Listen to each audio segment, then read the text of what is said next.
The premise of the guiding principles of peace and unity is do good, do no harm. One of the greatest benefits of living according to this moral, ethical framework is that it helps you create functional unity. Functional, meaning it has purpose and helps you get things done.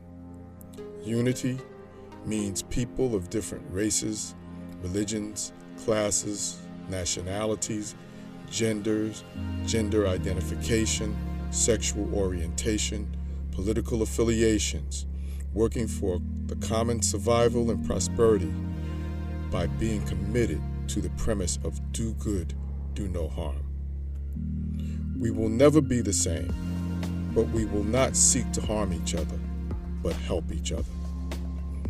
Much like your body has cells, tissues, and organs that look very different and have different jobs, but have an underlying functional unity that keeps you alive.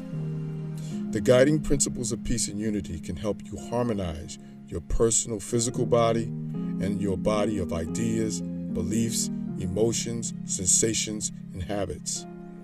Just the effort to do so can bring your inner life into a more functional unity. People in your family have different ideas, beliefs, and emotional conditionings. Choosing to live according to the guiding principles of peace and unity within your family will unify you despite those differences by encouraging you to avoid harming each other and encouraging you to work together. Functional unity.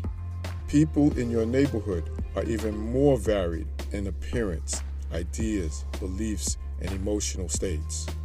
Choosing to live according to the guiding principles of peace and unity can turn your neighborhood into a community.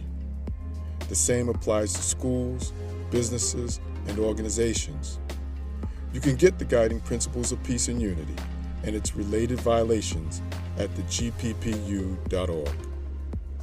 Do good, do no harm.